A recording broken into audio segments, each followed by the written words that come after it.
Ning gone segara kidul ning gone ndi ku? Nggon ruwat ku ndi, Mas? Kowe tau tak ruwat? Ning ndi? Ning watu apa? Kula nate mriko ping ruwat Mustofa ra gelem sirik direne. Nak gelem ren tak ruwat biayai, paling tak piro? Kembang sak taman ya. Golekno ning pasar kembang. Tapi ora sarkem, pasar kembang tenan. Pasar kembang tenan, sini pasar iki lho maksudku. Pikirannya kok. Nggak, kamu tak latih iman secara benar, betul ini. Saya nggak main-mainnya. Saya sampai ketemu Allah bertanggung jawab. Nggak tak latih. Iman sebenarnya hal yang mudah, sangat mudah. 1 ditambah 1 itu berapa? 2. Kamu mengatakan 2 itu nunggu dikasih hadiah yang bedei apa enggak? Enggak. Lalu menunggu diancam apa enggak? Kalau udah bilang 2 tak bunuh, enggak kan? Karena kebenaran yang absolut. Lah, Allah sebagai Tuhan itu kebenaran yang absolut apa enggak? Absolut. Sehingga harusnya Allah andaikan tidak bikin surga pun kita tetap bilang Allah Tuhan. Allah tidak nakut-nakuti dengan neraka pun kita tetap bilang Allah itu Tuhan. Dan yang mengajarkan bahwa Allah Tuhan yaitu Rasulullah Muhammad enggak perlu bawa mukjizat yang spektakuler. Sehingga mukjizat itu masalah. Makanya tidak ada imannya sahabat karena mukjizat. Abu Bakar iman dengan kesadaran, Umar iman dengan semua khiyarus sahabat iman itu dengan kesadaran. Mukjizat itu hanya diminta orang-orang aneh-aneh, iku kafir-kafir elek, muni wa qalu lan nu'mina laka hatta tafjura lana minal ardi yambu'a. Jadi mukjizat itu diminta orang sing aneh-aneh, sing brengkel jero-jero. Terus ya itu tadi seperti tadi 1 tambah 1 berapa anak-anak? Ya sebetulnya 2, tapi kalau nggak dikasih papa tak jawab 5. Kalau kamu ingin iman masuk surga, utek kamu juga kok catekan. Nanti ke swarga Gusti jenengan tak arani pangeran. Nah ora serah pangeran. Maka ini absurd, suatu yang absurd, yang buruk sekali. Sehingga orang-orang soleh pun, soleh-soleh kayak kue ini kan soleh amatir. Orang-orang soleh amatir seperti ini itu masih nanti digojlok sama pangeran di mahsyar, ditanya begini sama Allah. Dan saya hafal hadis qudsinya. Ayo kamu ingin keluar dari Islam amatir apa tetap begini saja? Keluar. Nah, keluar kudu ngrungokno ngaji. Laulam akhluk jannatan wala naron. Ini kata Allah dalam hadis qudsi. Alam akun ahlan an uto'a. Saya masih hafal teksnya seperti itu. Kalau saja saya tidak menciptakan surga dan neraka, apa saya sebagai Tuhan itu gak layak kamu taati? Jadi ketika orang-orang soleh amatir kayak kue ning donya sujud Gusti, darane aku pangeran nggih Gusti. Opae napa? Swarga Gusti. Pas wis kowe pede ape mlebu swarga pangeran takok, umpama aku ora gawe swarga, aku tetep arani pangeran ta ora? Terus kowe mulih Budi Gusti ya, daran jenengan pangeran itu yang penting swargane, mboten jenengane pangeran. Oh neraka kowe. Karena kita bilang 1 ditambah 1 saja 2 tanpa presentasi yang membedai atau yang uji memberi hadiah atau tidak. Karena kita bilang 2 hanya butuh kewarasan, apa? Nak kowe waras darani. Maka orang-orang pilihan itu malu kalau minta surga. Karena Allah tetap Tuhan. Andaikan enggak menciptakan surga maupun neraka. Makanya andaikan saya tidak menciptakan surga dan neraka, apakah saya tetap tidak Tuhan? Tentu tetap sebagai Tuhan. Di sini dibutuhkan iman yang kuat sehingga kita ada amatiran seperti ini. Ngapalo Quran yang mergono bonus umroh. Itu apa-apaan. Seneng Quran kok ngenteni rangsangan bonus. Kuliah gratis. Untuk jalur khusus itu apa-apaan. Kowe gedeng yo keliru, wong Quran saiki berkah kok kowe gedeng. Tapi kayak setuju goblok tak jamin. Kowe milih ndi? Goblok apa hasud? Pilihane loro tok. Nah, ra setuju hasud, setuju goblok. Ora terima goblok. Wong seneng Quran kok ngenteni rangsangan hadiah, seneng umroh. Quran itu kalamu kita, kalamu Robbi, ngendikane pangeran. Kok senengnya ngenteni bonus ini apa-apa? Kampungan banget. Loh, kalau kamu seneng sesuatu, coba sekarang kamu mengatakan langit indah, itu kan objektif. Ya karena langit indah. Jangan sampai kita HP ini penting enggak? Oh penting untuk komunikasi. Tapi kira awakmu, oh ora penting. Nah. kacau kan kalau semua hukum digantungkan kepentingan pribadi. Quran itu kalamu selalu indah kapan saja, meskipun kita tidak tahu untungnya apa kita senang Quran. Misalnya nggak tahu untungnya umroh apa nggak penting. Dari awal kita mencintai Quran karena itu kalamu Rabbi, apa? Ini kalamnya Tuhan saya mencintai dia. Saya mencintai Allah, maka yang berbau, yang tentang Allah kita cintai. Tanpa presentasi, dapat hadiah apa enggak, menghormat apa enggak. Saya sebagai orang alim juga gitu. Saya enggak peduli sama hormat saya, enggak peduli. Goblok kalau saya gitu. Segoblok-gobloknya.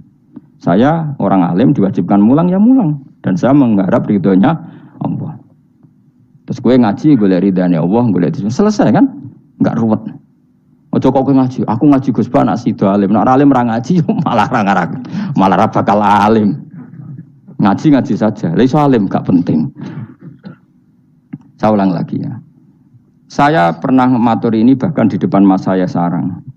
Sebab itu Nabi pernah ngendikan secara ekstrim dan ini ekstrim yang baik. Tapi jangan disalahpahami, saya ulang jangan disalahpahami. Nabi pernah ngendikan gini, "Mangqala la ilaha illallah dakhalal jannah." Terus ada sahabat tanya, "Wa in zana wa in sarqa yarqal wa in zana wa in sarqa." Siapapun yang meyakini la ilaha illallah maka dia suatu saat pasti masuk surga. Meskipun pernah zina, pernah maling. Iya, kata Nabi, meskipun pernah zina dan pernah maling. Karena apa? Kebenaran absolutisme, kebenaran yang absolut itu tidak terkait qailnya yang mengatakan. Saya berkali-kali mencontohkan. Saya ketemu lonte di Indonesia atau di Mesir, siapa saja. Atau bandar narkoba, atau siapa saja. Tak tanya, 1 tambah 1 berapa? Kira-kira lonte jawab berapa? Tidak, jawab saja, biar sampean pinter. 2. Bandar narkoba ditanya, jawab berapa? 2. Yang di penjara KPK jawab berapa? 2. Kemudian ada rektor Al-Azhar tak tanya, 1 tambah 1 berapa Pak Rektor? Lonte sudah bilang 2, penjahat sudah bilang 2, para begundal sudah jawab 2. Terus dia karena rektor Al-Azhar, kalau saya 3. Kira-kira ini rektor geblek apa enggak kira-kira? Geblek. Kira-kira, tapi tentu itu tidak mungkin. Tetap dia pun jawab 2. Dia enggak peduli, wah saya rektor kok jawabannya sama dengan penjahat. Karena kebenaran absolutisme itu tidak pernah bergantung kamu rektor, apa kamu siapa saja. Paham ya? Sehingga dalam ikrar bahwa Allah Tuhan itu kita sama dengan lonte, dengan penjahat sama. Semuanya ikrar kalau Allah itu Tuhan. Karena kebenaran absolut tidak bergantung siapa saja. Makanya Nabi ngendikan wa in zana wa in sarqa. Meskipun yang melafadzkan itu orang zina maupun maling. Karena tadi kebenaran absolut. Kira-kira lonte kamu tanya, Lombok pedes enggak? Dia kira-kira enggak, tak jawab yang lucu-lucu biar otak sampean tuh waras. Makanya dimulai dari hal yang gampang-gampang saja. Lonte ditanya, Lombok ini pedas apa manis? Pedas. Penjahat yang ditahan KPK Pak Prabowo, Pak Jokowi, jawabnya sama. Jangan terus kubu sebelah jawab apa. Ya ada seperti ini. Karena kebenaran ini absolut. Yang di penjara KPK bilang Lombok itu pedas, yang penjara juga. Bukan kok gini, kata yang di penjara. Lombok apa? Kata ketua KPK apa? Pedas. Oh saya jawab manis. Saya akan dendam di penjara dia. Tidak bisa. Lah aku yang Mustafa agak senang. Tetap tak arani Lombok itu pedas. Misalnya loh, ya senang Mustafa tak bully terus. Misalnya aku rasa senang Mustafa, terus dia ini jawab Lombok pedas. Apa saya terus muni manis? Hanya nuruti gak? Senang. Itu hebatnya Rasulullah. Ketika ngendikan masalah la ilaha illallah wa in zana wa in sarqa. Tapi orang salah paham terus katanya, wah ini Islam melegitimasi zina, dia semono ora ono ngono iku. Tekem gitu. Maksudnya Nabi itu kebenaran absolut itu enggak ada bedanya antara orang fasik dan orang soleh. Semuanya ikrar. Sekarang 1 ditambah 1, lonte ya bilang 2, pencopet ya bilang 2, pak polisi ya bilang 2, kubu sebelah ya bilang 2. Sekarang semua orang Islam, sing fasik ya bilang Allah Tuhan, sing soleh bilang Allah Tuhan. Semuanya sama. Maka orang fasik pun dalam Islam enggak boleh kamu keluarkan dari Islam. Karena sama-sama bersaksi asyhadu alla ilaha illallah wa asyhadu anna muhammadar rasulullah. Mulane ahli sunnah berpendapat, berkeyakinan orang Islam apapun maksiatnya tetap tidak bisa dikeluarkan dari apa? Islam. Soal dosa ya dosa saja. Apa nak kowe terus dosa darani 1 tambah 1 5. Nak lonte muni 1 tambah 1 2 terus orang soleh aku tak bilang 3 biar tidak sama dengan lonte. Tidak bisa seperti itu. Maka harus dilatih terus kebenaran absolut. Maka saya bayangkan kalau saya Saya ulang lagi, andai kan saya menyaksikan mukjizatnya Nabi memecah bulan, iman saya tidak tambah. Karena tanpa itu pun kadar kita imannya sudah full.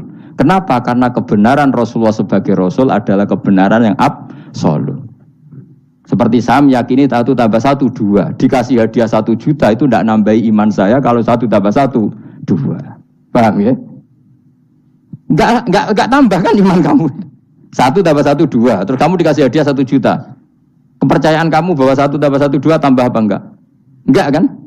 Karena kebenaran yang absolut. Nah itu yang dimaksud Sayyidina Ali ketika ngetikan lauku sifal khoto mastatu yaqinan. Umpama dunya iku aku semuka safah kabeh, imanku ora tambah. Ketika ditanya, apa Anda setelah di akhirat imannya tambah? Enggak, kata Sayyidina Ali. Apapun iman saya tidak tambah.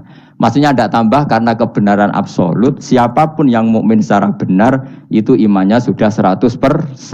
Maka tidak akan tambah dengan hal-hal yang baru. Paham ya? Jelas. Kayak tadi 1 tambah 1 kamu jawab berapa? 2. Itu kebenaran itu kamu imani kan sudah full 100. Kemudian yang bedai kamu, yang nguji kamu, udah kamu tak kasih 1 miliar, sudah kamu tak kasih umroh. Iman kamu 1 tambah 1 2 tambah apa enggak? Enggak. Karena kebenaran absolut. Maka nanti setelah saya masuk surga tanya Allah, "Ha, imanem tambah enggak setelah saya melihat surga?" Ya tetap Gusti, tetap engkau sebagai Tuhan yang hakiki. Lah seneng tambah lah niku tambah mergo kelon mau cara keren ngene soal ta. Nggih, nak rugen kita koi. Imanem tambah gak gen, mbok jabe. Mboten Gusti. Nak seneng tambah ge tambah lah Gusti riyen elek sakniki ayu lah. Tapi ya urusan seneng mawon, tapi nak imannya enggak perlu tambah karena tadi Allah Tuhan itu kebenaran yang absolut. Jelas nggih? Loh jelas tuh. Maka kebenaran yang absolut ini sebetulnya enggak perlu mukjizat. Maka mukjizat itu hanya diturunkan sesekali saja oleh Allah di semua nabi. Bahkan mukjizat sering menjadi problem karena tadi kalaupun diturunkan ada potensi dituduh sebagai sihir. Makanya Allah nanti ngendikan walau fatahna alaihim babam minas sama fadhallu fihi arujun ya laqalu innamas sukirat absaruna bal nahnu qaumum masurun. Muhammad nak kaum njaluk mukjizat ora usah turuti, umpama langit itu tak buka. Kemudian mereka terbang ke langit menyaksikan alam malakut saya. Mereka akan bilang innamas sukirat absaruna. Kita ini disihir Muhammad. Itu sama seperti peristiwa pecahnya rembulan. Pecahnya rembulan peristiwa yang dahsyat. Sahabat iman tapi ya dingin saja. Kenapa dingin? Karena sampai itu pun mereka sudah iman bahwa Rasulullah itu adalah Rasul yang hak. Karena bukti logikanya terlalu jelas. Tapi wong kafir apa ketika rembulan pecah? Iqtarobatis sa'atu wan syaqqal qamar wa iyyaru ayata yu'ridu wa yaqulu sikhrum mustamir. Tetap dikomentari itu sebagai sihir. Tapi sahabat sebelum bulan pecah sudah iman. Karena sahabat otaknya waras. Jelas ya? Jadi mukjizat itu tidak diperlukan sebetulnya. Maksudnya tidak diperlukan dalam konteks iman. Karena tanpa itu pun para sahabat, para khiyarun nas sudah iman. Makanya agama ini liqaumi yaqilun bagi yang punya akal. Bukan liqaumin sing yasyadunal mukjizat bagi kaum yang menyaksikan mukjizat. Waras ya, jelas ya. Jelas ya. Mulane ke sebenarnya ana masar iku, aku mau swarga kowe, mergo mau ijek takoki pangeran. Munggo aku ora gawe swarga, aku ijek pangeran ta ora. Terus kowe mikir sik. Bahaya. Berarti aku dadi pangeran mbok pikir sik, kecuali kowe tak kei swarga, kan tak takoki pangeran ngono piye. Itu ibarat Pak Guru tak jawab 2 asal kamu kasih hadiah. Ya, nah enggak tak katakan 3, itu utek. Allah tetap sebagai Tuhan meskipun enggak menciptakan surga maupun neraka. Karena ketuhanan Allah adalah absolut. Makanya Allah sering ngendikan dzalika bi anna Allaha huwal haqqu wa anna ma yad'una min dunihi wal batil wa anna Allaha huwal aliyyul kabir. Allah selalu punya sifat abadi bahwa Dia zat yang hak. Yang lain menolak Allah adalah barang batil. Hak akan selalu hak, enggak butuh pendukung, enggak butuh apa-apa. Karena hak itu berdiri sendiri. Makanya Allah mensifati dirinya Al-Hayyul Qayyum, yang berdiri sendiri. Jelas ya? Lah iman-iman kita ini iman-iman yang amatir. Pemenang ngaji kiai-kiai sing senengane ya cung yo pokoke maca istighfar swarga, istighosa swarga. Kamu jangan maksa saya ngaji seperti itu. Karena yang ngaji seperti itu sudah banyak. Atau ngaji model wong alim ya, maksudnya. Ya tadi model ini. Makanya kan niru aku ya terus alim gitu. Bebo tenan ra ngerti pokoke ngono. Dan ulama seperti saya memang harus seperti itu karena kita ngajinya seperti itu. Saya baca ihya seperti itu, baca hikam seperti itu. Dari guru-guru saya, dari Mbah Mun bapak saya seperti itu. Makanya swarga itu dibuli-bulian mbek wali-wali. Ada wali yang tawani pangeran, "Jong, silahkan Bu swarga takokin, di surga bisa sholat Gusti saya." Iso ya. Oke kalau gitu. Karena gak iso mbayangno, nek mati dadi kawula kok ora sujud ku gak iso mbayangno wali-wali. Nek kowe kan gak kelon ora iso mbayangno. Uteke wis elek. Beda desain uteke wali wek. Ambek wong ngene-ngene iki beda banget ta beda biasa. Jadi uteke wali ku wis aneh. Jadi karena dia merasa gak bisa terpisah dari Tuhan, karena semua kebutuhannya tercukupi hanya oleh Tuhan, maka dia bayangkan ning swarga ada enggak sesuatu yang saya kasihkan kepada Allah, saya dermakan, saya khidmatkan untuk Allah. Kok ning swarga kok mau kelon terus mangan terus apa-apaan ini. Jadi masih apa ya? Makanya dia aneh masuk surga itu masih asing. Sampai ketemu Allah, wujuhu yauma idzin nadhirah ila rabbiha nadhirah baru puas. Kalau kamu kan enggak surga, mlebu swarga glundeng ora takok sing duwe terus golek widadari kelon mangan. Ya sudah seperti itu. Sampai ditakoki Allah iku ora paham, mergo iki sing duwe sapa wis pokoke ngono. Ya tapi ya lumayan lah sementing ning swarga. Tapi insyaallah yang jenis ini tidak ketemu saya juga agak ingin ketemu. Isen lah cara kalau dadi ngono. Cara muruah harga diri ketemu jenis seperti ini. Ya tapi lumayan apa masih apa? Di surga. Itu yang disebut fa'amma apa? Yang ashabul yamin tu fi sidrim makhdud wa talhim mandud wa dilimam tu pokoknya pakanan semua wa maim masku bafaqiyatin katsira la maqtuati wala makan bar makan jima inna ansa'na gunna insya'a faja'alna gunna busun. Tapi kalau orang muqarrabin Allah itu enggak gambarkan nikmatnya muqarrabin fa amma in kana minal muqarrabin faruhu dan karena semua kenikmatnya itu roh. Roh itu mala enaroat wala uduna samiat wala khotor ala qalbi basar. Dia nikmati di surga karena al-muqarrab, dekat sekali dengan Allah. Makanya di kitab-kitab wali itu banyak. Abdul Qasim Al-Junaidi, Abu Yazid tanya sama Allah, "Ya Allah, kenapa saya tidak melihat umat saya? Padahal engkau berjanji umat saya yang mencintai saya masuk surga." Dijawab Allah, "Sebenarnya umat kamu di surga semua, tapi enggak ada yang ingin ketemu saya." Bareng didelok mau do kelon do wis to. Makanya kayaknya saya tidak ketemu sampean ini karena itu tadi itu. Jadi karena itu tadi orientasinya beda, Pak. Orientasinya. Tapi tetap swarga ya. Swarga. Mbahmu tapi milih. Kudu ngamal enak wis mbrono. Artinya sampean sepenting tak latih iman itu nganggo kalimat thayyibah. Iman itu kalimat thayyibah kira-kira logika yang terbangun secara benar. Sehingga dikalimatkan ya juga secara benar. Nah, disebut kalimatu haqqin 'alaiha nahya wa 'alaiha namut wa 'alaiha nub'astu wa biha nub'as. Kalimat yang memang kalimat yang absolut. Ya 1 ditambah 1 2 itu absolut. Ketuhanan Allah lebih dari itu, sangat-sangat absolut. Maka kalimat ini pula yang kita berani hidup juga kita berani mati. Dan insya Allah dengan kalimat itu pula kita nub'ats insyaallahu minal aminin. Ora kok sithik-sithik kalimat hamin swarga jalukamu mbahmu. Swarga ya jaluk kadang-kadang ae. Kula istighfar nggih jarang jaluk swarga. Ya kadang-kadang ae. Kita minta bahwa kalimat ini menjadi kalimat sing abadi. Sementing mati husnul khotimah. Dalam keadaan meyakini kalimat itu. Meskipun ya mau ke tetap walimu wali amatir mau. Gak apa-apa lah amatir lah nak wali. Ya tadi karena semua orang mukmin itu wali. Allahu waliyul ladzina aman. Engko nak wali tenan maknane waliyun ku kasihane pangeran. Nak ora wali tenan sing disakeni pangeran. Engko iso urip mergo disakeni napa? Ini penting saya utarakan. Sekarang tuh banyak orang yang enggak pernah ngaji khatam. Jadi senengane ku paket swarga. Al-hajjul mabrur laisa lahu jazaa'un illal jannah. Ibu ngambil gaji BRI, anggerono wayai BRI, BNI, angger ben setor ning BRI, al-hajjul mabrur la jazaa'un ilal. Kulo nggih mun kaji ta ora tau dalil iku. Sing ora kelar kaji kan ya sakake men. Kulo beberapa kali ngelepas tiang haji. Sakniki do ora jarang njaluk kulo, mergo do mangkel ngono. Mereka kula anggere ngelepas wong kaji ngeten. Kula niku termasuk wong jujur. Jujur banget kula nak bab ilmu. Mungkin perilaku saya jujur sampean tapi nak ilmu jujur kula. Padahal wong mlebu swarga lewat amal, mbek ilmu cepet sing lewat ilmu. Amalan ora cukup gue cepet-cepetan mlebu swarga. Tanpa ilmu kan amal tuh ditolak, tapi ilmu tanpa amal tetap sebagai ilmu. Makanya termasuk fadhailul ilmu itu bisa berdiri sendiri tanpa amal. Tapi kalau amal enggak bisa berdiri tanpa ilmu.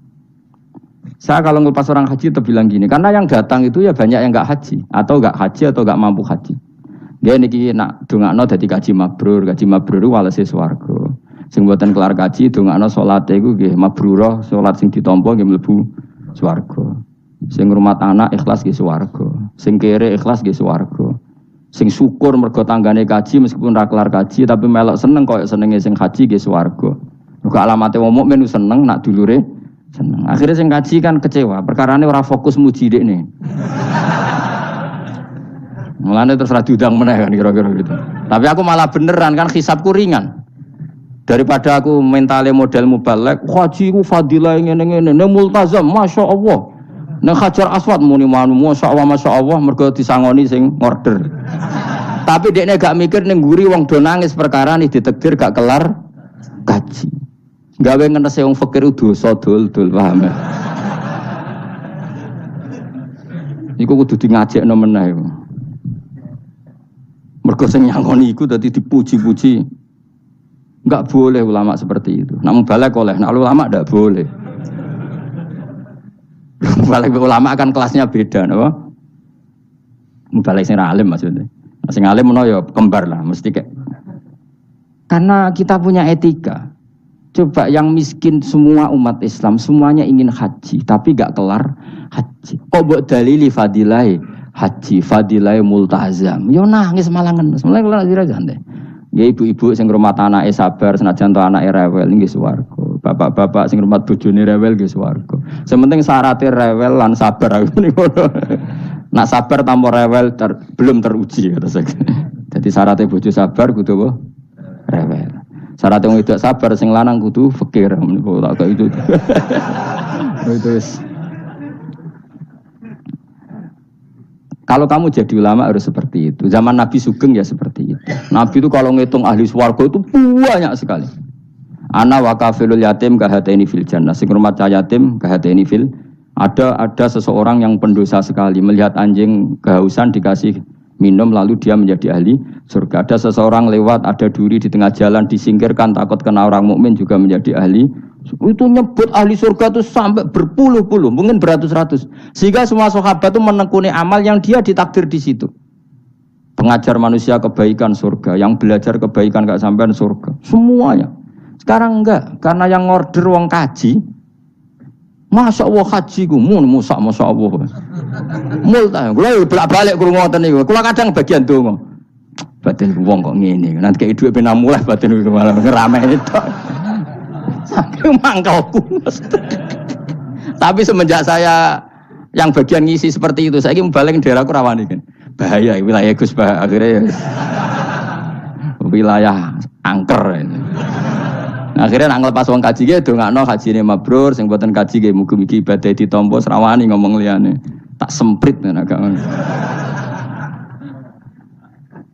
Karena Allah menyebut kebaikan itu banyak. Coba kenapa hadisnya hanya al-hajjul mabrur laisa lahu jazaa'un ilal. Memangnya tidak ada hadis ana wa kafilul yatim kahataini fil. Saya dan yang rumah yatim nanti berdekatan seperti ini sama-sama di surga. Itu lebih keren lagi, bukan sekedar masuk surga tapi berdekatan dengan Nabi. Kalau sekedar masuk surga bisa beda kelas. Kok gue aku kan beda. Tapi kalau nunggu cek eling nasihati kanca kula kurang ajar tenan. Kalau cek eling terus. Gus, nak soleh aja nemen-nemen. Engko swargamu apa bangun? Gak enak sungkan, Dir. Aku cek eling terus. Wes Agus soleh biasa wae. Engko tetep power aku ngopi-ngopi santai. Aku cek eling. Artinya terngiang-ngiang, jangan-jangan nasihat ini benar itu. Mergo tangan-tangan ya sungkan. Yo kowe ra iso lho kan ngeloni bojomu ning ngarepku ya sungkan kan. Oh terus kowe guwadeng widadari ngalor gitu. Nak rawor aku kan santai. Mulane iki amalem biasa wae. Engko mari swarga mawar aku kan apa? Sungkan. Nanti saiki bocah yo rapati saleh, alasan iku tok. Bahaya Gus. Maksudnya ya kejar kader. Lah anak kesolehan Gus, malah war nabi tambah sungkan meneh. Kurang ajar nasihat kok ngono. Ya tak gojol, tapi nak pas-pasan terus kurang sithik neraka aku. Ora usah mikir ngono Gus pokoke. Ya masuk akal nasihat itu. Mulane kula sakjane nggih saleh banget bebo ora saleh jaga tadi supaya gak awor mau ben gak sungkan. Jeling, cek urip kancaku. Tak takoki cek ketoke gaya ngene cek. Ya rada fasek-fasek sithik cek. Mau jaga ben apa? Ora sungkan. Ora enak to Mustofa swarga kan gak bebas ya. Ngono kan rencanane ra bareng aku wis mesti. Sungkan. Apa overacting dene kepinginnya kan terus mandi di laut mblodor kan. Jebule ora gurune kan suka. Gak sawar kan ya? Gak sawar cuma sesekali sowan wis. 2 minggu pisan sowan ngono. Sediluk wae bariku mulai. Saya ulang lagi ya, latela iman secara benar karena agama ini liqaumi yaqilun. Dan yang minta mukjizat itu orang-orang yang otaknya sudah pecundang. Wong muni siji tambah siji loro wae kok butuh sing ngomong memberi hadiah. Ya ini apa-apaan. Allah sebagai Tuhan itu hak yang absolut. Ngapain kita nyari-nyari bukti? Apalagi nyari wis karuan. Nah Allah ku pangeran. Nah, mulane Allah kadang ngendikan wa ma mana'ana an nursila bil ayati illa an kadzdzaba bihal awwalun wa ataina samudan naqata mubsiratan fadzalamu dia. Tidak ada yang menghalangi saya membuat mukjizat kecuali faktanya mukjizat sering didustakan orang-orang dulu. Wa atena samudan naqata mubsirah fadzalamu dia. Dulu kaum Samud minta mukjizat unta keluar dari batu. Setelah saya turuti, nyatanya mereka tetap kafir. Makanya kita melatih iman itu dengan logika yang sehat. Iku liqaumi yaqilun liqaumi yatafakkarun. Caranya gitu tadi dilatih mulai hal-hal kecil. Ya tadi Lombok itu pedes enggak? Pedes. Gula itu manis enggak? Manis. Terus ada orang jawab, saya bilang pedes. Asal yang bilang Lombok pedes adalah orang yang bisa menurunkan halilintar dari atas. Loh apa hubungannya Lombok pedes dengan halilintar dari atas? Sama. Apa hubungannya Allah sebagai Tuhan? Kemudian yang bilang Allah sebagai Tuhan dituntut mengeluarkanmu. Aneh enggak? Aneh. Makanya sebenarnya peminta mukjizat itu sudah pecundang. Makanya enggak ada khiyarus sahabah yang minta mukjizat. Makanya minta mukjizat itu rata-rata orang enggak benar. Waqalu tadi rujuknya kan orang benar. Lan nu'mina laka. Saya tidak akan iman kamu Muhammad hatta tafjura lana minal ardi yambu'a. Saat terus ya autakuna laka jannatu min akhil wa inabin fatufajjiral anhara khilalaha tafjira au yakuna laka baitum min zukhrufin aw tarqafis. Sama yang ngomong ini orang benar apa orang enggak benar? Orang enggak benar. Ya jelas ya clear ya. Jadi kita iman ya iman saja. Nikmati wis ngandel kula. Jenengan nak sujud nikmati matur nuwun Gusti jenengan nekdir kula sujud sehingga saya sah sebagai hamba jenengan. Kowe nek ape mati nikmati wae. Gusti kula wangsul teng jenengan zaman teng donya ya sing ngurusi jenengan, mengke setelah mati ya sing ngurusi jenengan. Zaman saya hidup ya enggak tahu cara ngurusi diri saya sendiri. Ketika saya hidup juga kita tidak pernah tahu bagaimana jantung bekerja, paru-paru bekerja, yang ngelola roh ya enggak tahu. Zaman kita hidup yang jenengan kelola, setelah mati yang jenengan kelola. Sama saja Gusti, jenenge inna sholati wa nusuki wa mahyaya wa mamati lillahi rabbil alamin. Itu bagus. Terus mati anak-anak eling yo nangis, bojomu yo sing nangis sak kadare ya sudah selesai. Nak kowe tangisan Cina, nak disiksa mungkar nakir. Tapi nak kowe wong soleh tenan wali kan ketemu mungkar nakir damai, pengalaman baru. Terus dites mungkar nakir lulus kumplot. Wah kan keren loh. Mlebu swarga diame napa? Lah sing jenis iki mbok tahlili yo kena ora yo kena aman. Paham nggih? Ojo malah debat tahlil hukume piye. Ya tahlil kalimat thayyibah hukumnya ya apik. Anak pitung dina tradisi Buddha ya pitung dinane tradisi Buddha kalimat tetap kalimat thayyibah. Tapi misalnya ana sing ra gelem tahlil ya ora apa-apa, sing penting tetep nglafadzno kalimat cuma ra seneng dinane 7. Ya gawe 8. Nah, misalnya gedeng 7 ya gawe 8 kan gampang. Nah gedeng 7, gedeng 8 ya gawe 1, sing penting ora anti kalimat thayyibah, mau anti modele. Ya ndak apa-apa, kowe kudu cocok tidak cocok biasa. Ini ilmu semuanya bebas. Ilmu itu wilayah pangeran. Artinya wilayah pangeran nanti yang uji itu kamu pangeran. Ngapain debat kamu sekarang? Kita sering kritik Wahabi, kita juga sering dikritik Wahabi, biasa saja. Saya sering ketemu ulama Wahabi, saling menghormati nggak apa-apa. Meskipun saling kritik, ya gejol-gejolkan ya biasa, nggak masalah. Orang alim mulai dulu kritik-kritikan biasa. Imam Syafi'i sama gurunya sering gejol-gejolkan. Pas atas nama orang alim ya gejol-gejolkan. Dulu itu Mbah Hasyim Asy'ari sering gejol-gejolkan sama Ki Fakih Mas Kumambang, sama-sama orang alim, ya murid sama guru. Karena ilmu itu memang apa ya? Kayak iya kayak enggak. Nah, yang ilmu absolut pasti sepakat. Misalnya tadi, apakah lemah taibah itu selalu baik? Pasti selalu baik. Ya sudah. Nah, nanti cara kaifiyah melafatkan itu orang yang bisa berdebat. Baiknya dilafatkan kapan ya? Ya baik terus. Tapi selalu ada pantangan. Misalnya di kamar mandi, saat jima misalnya. Itu kan pantangan-pantangan secara etika. Apa? Pantangan-pantangan apa? Tapi kalau ilmu sebagai ilmu itu biasa dulu. Ulama-ulama berbeda itu. Kalau gejol-gejolkan ya ulama dulu itu lucu. Misalnya sama tak beda, andai kan kamu jadi kiai. Kira rara-rasan jadi kiai. Baik mana anak-anak kecil di waro kamar wong tua apa dipisahkan. Andai kan kamu punya pondok, milih mana? Anak kecil disamakan kangkang besar apa dipisah? Mau jawab, ki milih ndi? Di warna apa dipisah? Dipisah. Nah, kowe hen. Dipisah. Lu akeh sing dipisah. Ada yang bilang di warna. Kalau di warna itu memang kalau dipisah itu resikonya sing kecil mentali cilik terus mergo ora ono sing didik sing tuwa. Nak di warna kadang sing cilik, sing tuwek kan suwaya rabi men bakas rabi, cilik katut bakas rabi bahaya. Utawa sebalike sing cilik melok main game, sing tuwek melok main game mergo katut cah cilik. Lha iku jenenge istiad, sama-sama apa? Sama-sama apa? Mungkin. Sehingga dulu itu pernah ada wali itu karena sholat jamaah itu di sof akhir. Yang sof awal wali karena sering sof awal. Yang sof akhir ya ada yang jadi wali. Yang sof awal nggak terima. Kenapa kamu jadi wali padahal kalau sholat di sof akhir? Jawabnya, saya itu malu sama Allah. Kok kepedean betul kok di depan. Tapi gak jadi niru ya. Gimana cerita ya? Cek pede nih. Enggak ngarep. Karena dia di belakang motifnya itu tidak males. Tapi motifnya itu apa? Tawaduk atau malu, dia jadi wali.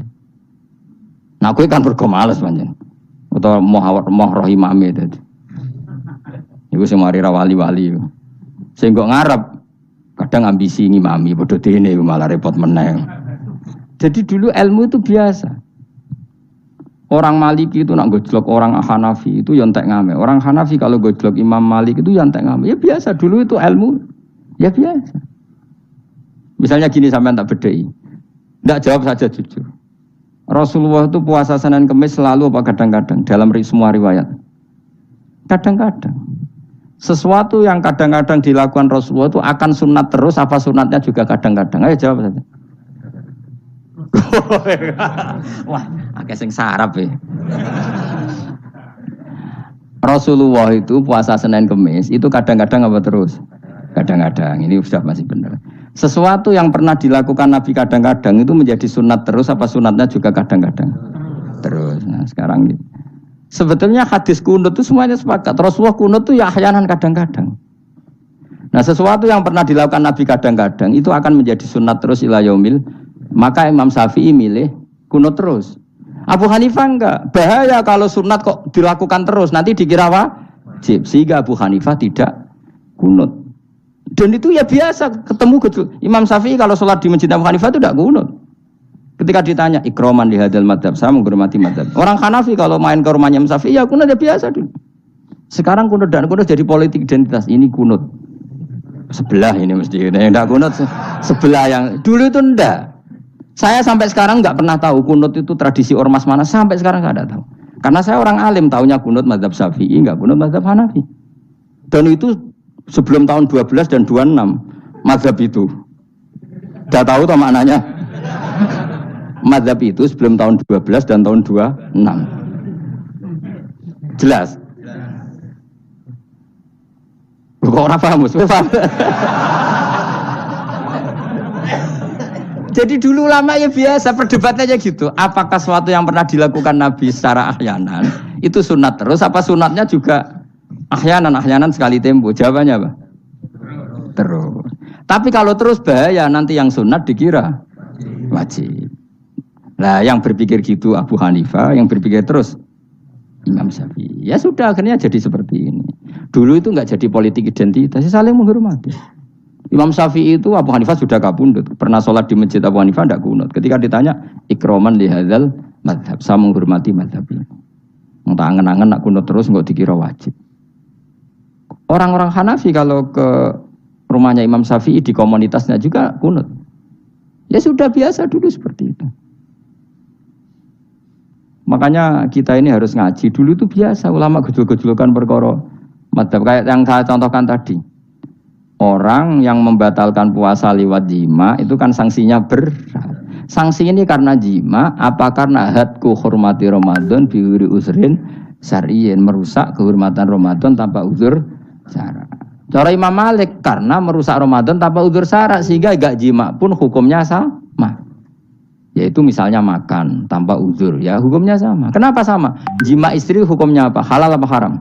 Halal. Makan halal. Maka kalau itu kamu lakukan fina hari Ramadan, siang-siang Ramadan tanpa uzur syara', maka sanksinya sama-sama berat karena dianggap melecehkan kehormatan Ramadan. Cara Imam Syafi'i enggak, jima sama makan mulai dulu beda. Kamu makan wajib mandi enggak? Enggak. Kalau jima wajib. Kan beda. Ya beda itu enggak sama. Ya sudah, Imam Syafi'i memberi sanksi berat untuk jima, untuk makan tidak. Wong padha pintere kan yo penak. Penak kan? Sing ora penak iku padha gobloke, padha sok pintere. Lah iku debate ra barbar iku. Padha gobloke, nak debat padha sok pintere.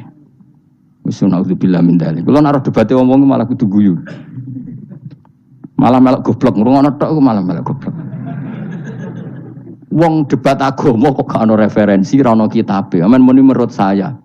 Memangnya Anda penting dalam wali ora, ulama ora kok debat agama menurut. Memangnya Anda mujtahid? Kudune gak menurut kitab yang saya baca dalam mazhab Syafi'i kitabnya ini begini. Sing sitok bantah dalam mazhab Maliki kitabnya ini. Wah itu keren. Aku teko ning majelis ini.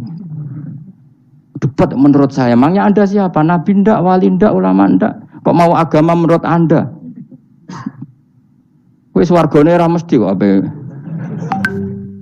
Makanya dibiasakan pakai referensi, pakai sanad. Agama ini butuh sanad. Inna hadzal ilma dinun fanzuru amman ta'khuduna dinakum. Lihat di mukadimah Sahih Muslim. Agama ini ilmu, ilmu ini agama. Maka lihatlah ilmu itu kamu ambil dari mana? Karena tanpa sanad ini bahaya. Bahayanya tadi misalnya begini. Ada orang alim soleh berteman orang kafir, atau berteman orang fasik, atau berteman perempuan cantik. Dia alim, alim soleh saya ulang lagi. Ada orang alim soleh berteman perempuan cantik, atau orang fasik, atau orang kafir. Pasti di hatinya satu. Wong ayu nak dikancani wong fasik, engkau malah melakukan hal-hal yang tidak terpuji. Nak dikancani wong alim, syaratnya soleh, saya ulang lagi. Dibina, dijak ngaji, diarahkan yang benar, terus dinikahkan sama orang soleh. Ternyata pertemanannya hanya proses ngantar wong ayu tadi baik dan bernikah sama orang soleh. Berteman orang kafir ya dia mengajarkan hujah-hujah argumentasi Islam. Jika suatu saat berharap menjadi Islam. Tapi orang liberal melihat itu bukti bahwa agama itu bebas. Wong alim nyatane kancanan wong ayu, wong kafir gak masalah. Itu pilihan mbahmu. Ini beda, sama-sama cara zahir kancanan orang fasik, tapi asal orang soleh itu motifnya itu beda. Saya misalnya orang kaya, ada ulama kaya, itu senengannya blonjo, sampai bojone itu marah-marah. Saking parahnya ulama ini, kebetulan keluarga saya, ini anaknya mulai anaknya kon golek utangan. Padahal nilai anaknya pertama berangkat dari rumah itu bawa uang, mau ngirimi anaknya di sarang. Itu orang Jawa Timur, kiai alim. Roh bakul kacang ning bis gak mentolo ditukoni. Roh bakul mainan saake wong tuwek Pak ditukoni. Walhasil nduk sarang ku duwe entek. Tapi gowo mainan, gowo kacang putu-putu. Saake jare. Sama-sama belanja. Dekne niate nyebar rahmate Allah. Saya pernah ngalami itu meskipun di ada skala yang ekstrim itu. Saya sampai sekarang anak saya mulai TK, SD tak sangoni terus. Kadang beli jajan yang dia sama sekali gak doyan. Dulu ibunya yang marah sebelum ora dipangan kok dituku Gus. Ya masih ora dipangan bakule tetap seneng. Butuhe bakule ku payu ora kok dipangan ta ora. Tapi utek-utek medit ini kan pikirannya kan. Nara dipangan aja tuku ya sakake bakule ndonga supaya laris. Lah duit 5.000 bagi kita kan ndak penting sebentek. Ben manfaati bakul-bakul. Karena orang kadang dikasih itu malu loh karena tidak diharga diri. Tapi kalau lewat jual beli kan senang. Ya banyak ulama yang gitu boros tapi niatnya menyebar roh. Asal orang soleh itu baik-baik saja. Orang soleh melete. Wah duitku akeh ke tenang wae. Cara dohir melete. Ternyata ngenakno sing dikai ben ora perasaan. Nah misalnya wong soleh terus sopan, duitku pas-pasan tak pangan sesuk wae ora ono sing dikai ya sungkan le dul. Maka wong soleh kudu mlete ben sing dikai ora sungkan. Bar ngekek duit wong 100.000. Lah iki lanjuran duitmu akeh ora iso tak hitung ning omah. Ijek karungan. Lah kok karungan piye? Duit 1.000 kerja kok karung gak sak. Butuh wae ngenakno sing dikai apa? Ngenakno sing dikai. Asal wong soleh, dia ngomong gitu itu niatnya juga soleh. Tapi nak wong ra soleh, pancen melete tenan. Bolak-balik wong ra soleh itu masalah. Makanya kancani wong soleh. Wong soleh itu orang yang luar biasa. Kanjeng Nabi itu nak daharu sering ning jobo. Ya biasa. Ketok wong akeh. Karena Nabi gak ada kepentingan. Beliau jadi Nabi setelah Nabi Isa alaihissalam yang saking sakralnya, saking priainya malah kebablasan dianggap sebagai anak Tuhan. Maka Nabi ngetokno kemanusiaan. Bahkan kalau dahar itu sering di luar. Gue ngetokno nak Nabi itu dahar sebagai umumnya kayak apa orang soleh. Lho kula nate berusaha khusyuk itu menang. Malah ngipi kuwi elek. Mergo aku ora meneng wae wibawa, nak meneng malah buyute wibawa. Akhire wong rawani takok agama. Nak ana ora takok agama terus takok wong liya, takok rugi malah ra karu-karuan. Tapi baru kayak aku sering guyon gejlokan orang berani tanya. Baru kayak berani tanya, ilmu dikembalikan pada ahlinya. Jadi wong soleh ku ngomong terus yo barokah, saenake yo barokah, asal dekne soleh alim, barokah terus. Tapi nak wong ra soleh goblok e mbok meneng ben wibawa. Nah ibadah anggap wali terus pakai sing sowan innalillahi wa inna ilaihi raji'un. Aneh-aneh wae. Modus yo jenenge apa? Lho iya. Kayak kasus di Probolinggo andai kan wong era jubahan niku ora ono sing percaya. Dia dipercaya karena modus apa? Kesalehan. Umpama ndekne nganggo kathok seprapat terus pahpon ning pasar, ayo aku bisa gadakan uang, percaya to ora? Baru kayak jubahan ibu-ibu soleh. Maka sarana kesalehan ini kalau di mata orang enggak soleh, di tangan orang enggak soleh itu bahaya. Makanya kata ulama, kata Imam Haromen, kena arah alim, murid pun biasa wae. Aja sampai kowe terlalu khusyuk terus nak ngomong dindel, padahal keliru ngomongmu iku. Mergo anti ilmu. Mas bener kok sampean ini bener. Ora alim wis sepedaan motor ya sampai dang-dang sampai rokokan itu wis bener. Kowe nek bebo khusyuk malah bahaya. Dikira ahlul ilmi jebule gloyor napa. Mulane kan apa melete tak anggap pinter ini. Menutupi apa nih? Pokoknya terus dhewe. Jadi itu ada aturannya. Pokoknya yang penting itu soleh alim. Makanya saya berkali-kali cerita, saya punya sanad sampai Sufyan bin Uyainah, itu termasuk gurunya Imam Syafi'i. Ya gurunya Imam Syafi'i itu yang paling masyhur itu Muslim bin Khalid Az-Zanji ketika kecil. Beliau diajari sufi oleh Sufyan bin Uyainah. Kemudian ngaji hadis sama Imam Malik. Cuma di Indonesia yang terkenal beliau hanya muridnya siapa? Imam Malik. Sebenarnya dia ngaji lama itu malah sama Sufyan bin Uyainah. Sufyan bin Uyainah ini yang punya riwayat bahwa Nabi Isa dan Nabi Yahya pernah bertemu. Ketika bertemu di satu kampung, sing Nabi Isa tanya, "Aina sirarun nas?" Lalu rumahnya orang-orang fasik di mana? Sing Nabi Yahya selalu tanya, "Aina khiyarun nas?" Lalu rumahnya orang-orang baik di mana? Ini sama-sama Nabi dan sama-sama muda. Kita tahu Nabi Isa juga wa atainaul hukma napa? Sobia. Nabi Yahya ya Yahya khudil kitab bi quwwah wa atainaul hukma sobia. Nabi Yahya juga mulai cilik alim, Nabi Isa juga mulai cilik alim, wa yukallimun nasa fil mahdi wa kahla. Ini sama-sama orang alim mulai kecil, hanya dua itu, Yahya dan siapa? Isa. Itu sezaman. Saya ulang lagi, sezaman. Sama-sama anaknya orang keren, Yahya bin Zakaria, anaknya Nabi. Isa bin Maryam adalah wali besar. Nasabnya.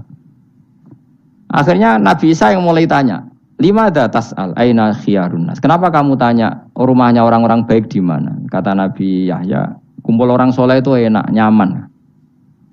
Ya kan nyaman kan kumpul orang soleh, tidak ada narkoba, tidak ada kegaduhan, tidak ada berisik. Terus gantian Nabi Yahya tanya, lima datas al aina sirarunas. Lalu kenapa anda tanya di mana rumahnya orang-orang buruk? Terus kata Nabi Isa, anan Nabi, saya ini Nabi, biman zilatit tobib, ibarat dokter, udawil marto. Maka saya mengobati yang sakit. Kalau anda seorang dokter, nyari sampling penyakit, nyari di endemik daerah penyakit apa daerah sehat? Penyakit. Ya tapi kalau kamu takut ketularan, nyari daerah sehat apa daerah berpenyakit? Itu sama-sama mazhab dalam ilmu. Dulu itu ya biasa, perbedaan seperti itu biasa saja. Karena semuanya karena ilmu. Sekarang enggak, kubu sebelah yang ngotot, kubu sebelah ya dalile pokoknya. Mana ada ilmu dalile pokoknya? Pokoknya kunut itu gini, kalau enggak kunut gini. Memangnya Imam Syafi'i lahir tahun berapa? Kunut dak kunut itu ada sebelum tahun 12 dan tahun 26. Gue eleng-eleng. Nak di vulgar roh jare vulgar. Nah iku ra paham buangeten. Maka orang-orang alim tahunya ya kunut dan dak kunut itu al khilaf baina madzhab Syafi'i wa madzhab Abi Hanifah. Sekarang tahu-tahu di zaman akhir jadi politik identitas. Kayak misalnya begini, tak contohkan lagi perdebatan. Pakai peci putih. Gus Naji itu putranya Mbah Mun, meyakini pakai peci putih sunat sehingga santrinya pakai peci putih. Mbah saya, Kiai Hamid Pasuruan juga pakai peci putih. Santri sebelah kiri semuanya pakai peci putih karena putih itu sunat ya sudah pakai peci putih. Tapi kalau Mbah Mun itu santrinya nggak boleh pakai peci putih, haram kata beliau. Kata beliau, "Jong kaji nih wong desa-desa nganti adol Tegal, adol sawah. Mbok saingi ketu 5.000." Kata beliau. Nglarakno atine wong dosa apa haram? Dosa, Mbah. Lah yo iku dosa, mulane haram. Sehingga takanya akan santri sarang semua. Enggak ada santrinya bangun pakai peci putih, kecuali yang sudah kaji. Karena pikiran beliau itu menyakiti orang katanya. Karena kaji ini adol Tegal disaingi 5.000. Tapi Mbah Mun sebagai orang alim yang membiarkan pondoknya Gus Naji pakai peci putih. Mbah Naji juga membiarkan ketika pondoknya Mbah Mun pakai hitam. Makanya saya keterusan peci, saya itu sudah kaji, tapi karena saya mulai dulu nggak pernah pakai peci putih terus keterusan sampai sekarang. Tapi suatu saat aku juga nganggukan kan, entah kapan suatu saat. Jadi aku soal Nabi keturunan iri, keterusan di haramno terus kebablasan ini. Itu logika istihad. Sama misalnya khasnya ulama itu pakai jubah, pakai apa? Ya sudah itu khasnya ulama. Terus kayak misalnya neng parkiran macak ngono. Alasannya anu tuh ulama. Kira-kira menyinggung orang apa ndak kira-kira. Kowe kelakuanem cek ra karuan jubah sunah Rasul terus kene parang tritis delok wong macem-macem jubah. Kacau gak? Elek-elekin nasab apa enggak gitu. Boy orang itu mikir, jadi karena ada selalu masalah ijtihadiyah. Abdullah bin Mas'ud dulu itu kalau sholat itu nggak pernah pakai baju resmi, seringnya pakai sarung tok, kadang nggak pakai baju. Ketika ditanya, kamu ashabu Rasulillah, kenapa sholat dengan cara seperti itu? Terus beliau ngendikan, wong ben roh nak standar minimal sholat seperti ini. Kalau saya sholat selalu pakai pakaian sempurna, nanti dikira itu aturan fardu dan umat menjadi berat. Sampai seperti itu ulama menjaga konstitusi bahwa yang penting dalam sholat adalah satrul aurah. Zaman itu sudah sahabat dan tabiin karena Nabi sudah wafat itu sudah pakai pakaian lengkap. Tapi Abdul bin Mas'ud tiap sholat di masjid dia menunjukkan pakaian paling tidak lengkap. Jadi pernah beliau sholat itu hanya pakai sarung terus diikatkan di lehernya. Ketika ditanya, dulu kita dengan Nabi pernah sholat seperti ini. Akhirnya ulama menjadi tahu nak ngono sholat paling pokok itu nutupi mabena surah war rukbah. Andai kan tidak ada cerita Abdul bin Mas'ud mungkin dikira sholat syarat sahnya ya seperti itu. Maksudnya pakai jubah terus, pakai pakaian begitu terus. Barokahnya Abdul bin Mas'ud orang tahu standar minimal. Jadi kalau ulama itu motifnya seperti itu. Rasulullah kira-kira senang qiyamul lail apa enggak? Senang. Tapi beliau qiyamul lail di masjid hari keempat, hari kelima sudah tidak keluar ke masjid. Karena Nabi kalau selalu melakukan nanti dikira fardu. Tapi kalau enggak melakukan nanti orang enggak qiyamul lail. Maka Nabi pernah melakukan ya pernah tidak. Ya sudah itu konstitusi dalam tradisi ulama. Jelas ya? Saya sholat di pondok saya sendiri sering jadi makmum. Karena semua kiai sudah jadi imam, nanti dikira syarat sahnya imam itu kiai. Repot, makanya saya tunjukkan kiai juga boleh jadi makmum. Andai kan semua kiai jadi makmum, saya nanti jadi imam. Ya semua ulama mulai dulu tradisinya gitu, karena yang dikatakan fardu kifayah itu kalau sudah ada yang melakukan, yang lain tidak usah. Biar seimbang. Sekarang enggak do geruduk kabeh. Makanya terus kacau. Coba sekarang misalnya gini, andai kan semua orang melakukan kebenaran kesunatan, yaitu misalnya semuanya ambisi itikaf ning masjid. Terus tidak ada orang melakukan kebenaran ngrumat yatim, ngrumat jenazah, ngrumat jalan-jalan raya, kan kacau. Mergo semuanya satu variasi kebenaran itikaf ning masjid. Yatim sedang do mati, mergo do itikaf kabeh. Tapi baru kaya ono sing itikaf ning perapatan, nek ono tiba iso nulung, nek ono wong kesasar iso tako. Baru kaya wong sing itikaf ning perapatan. Sayange tuh hitung-hitung barang ku sayange. Sakjane niat itikaf ku sah. Nawaitul iktikaf linusratit thoriq. Niat ingsun iktikaf nulungi dalan ben nek ana wong butuh. Coba sekarang, orang yang kecelakaan, pertolongan emergensi orang yang iktikaf di jalan apa yang di masjid? Di jalan, barokahnya banyak, itu tim SAR gratis. Umpama do niat soleh kabeh bumine pangeran, sah mbok iktikaf. Mulai sesuk gak apa-apa, iktikaf ning perapatan. Tapi buktikan kamu tidak berbuat macam atau tulisi relawan orang tersesat. Jadi ajane kebaikan itu ada di mana-mana. Makanya Nabi menyatakan kebaikan, orang itikaf ya dikatakan Nabi baik. Orang yang jalan-jalan kemudian ada duri disingkirkan juga disifati Nabi orang baik. Orang yang rumah yatim disifati Nabi orang. Bahkan orang yang hubungan intim dengan istrinya sama Nabi ya disifati orang baik. Sampai sahabat tanya, masa urusan gitu dapat pahala ya Rasulullah? Loh iya, andai kan itu sama orang lain kan malah dosa. Berhubung sama istrinya maka dapat pahala. Kayak apa Nabi ngitung kebaikan sekian banyaknya. Tahu-tahu di zaman akhir kubunya saja yang baik. Ini apa-apaan? Ini iskal deh. Yo mareni, tobat. Kebaikan adalah sesuatu yang dikatakan Allah baik di kubu kita maupun di kubu sebelah. Mau kubu sebelah ya apa saja. Baik di partai kita maupun di partai sebelah. Maupun di ormas kita maupun ormas sebelah. Karena semua kebaikan otoritasnya di Allah Subhanahu. Ada nabi yang senangane ngurus wong fasik, Nabi Isa. Karena berpikiran nabi itu tabib, ya tabib itu yudawil untuk mengobati yang sah. Ada nabi kayak Nabi Yahya. Karena kalau orang kayak kamu tak suruh ngobati orang fasik, kira-kira katut tak sing fasik tobat. Cara rohin tak cul ngobati wong wayu, kira-kira sing katut sapa? Sing ayu dadi ngaji apa sing ngaji dadi.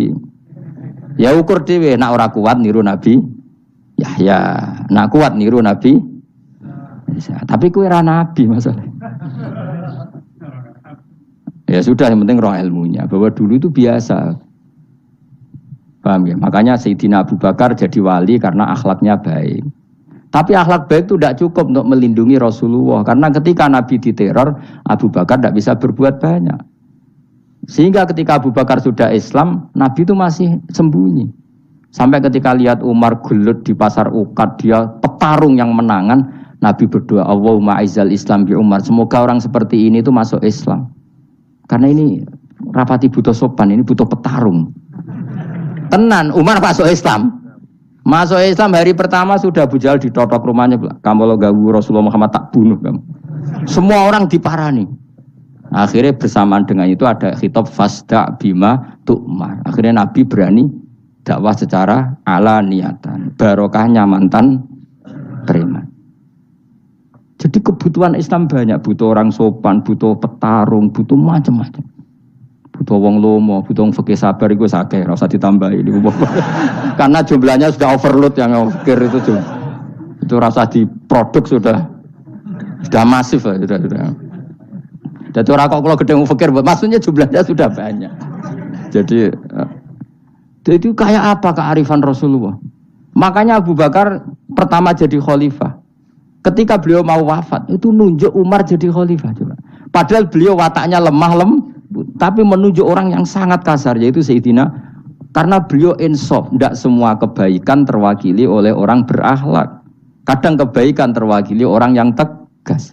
Kayak Sayyidina, kayak apa insafnya para sahabat? Iya toh, kalau di internal akhlak itu baik, tapi kalau di eksternal ngadepi orang nakal, yang baik itu orang tegas. Coba misalnya ada preman di perapatan, mau ganggu kiai, itu di santri sopan mau diluk, pusing kan? Tidak di semua santri kayak Rogen mantan preman, ayo gelut, oh mati orang ninggal popo.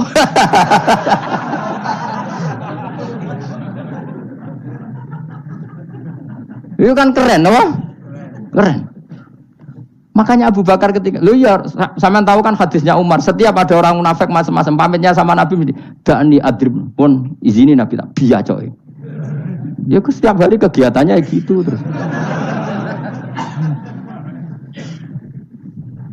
Tapi dulu orang itu insaf, Abu Bakar insaf, kelebihannya Umar di situ. Umar insaf, kelebihannya Abu Bakar di.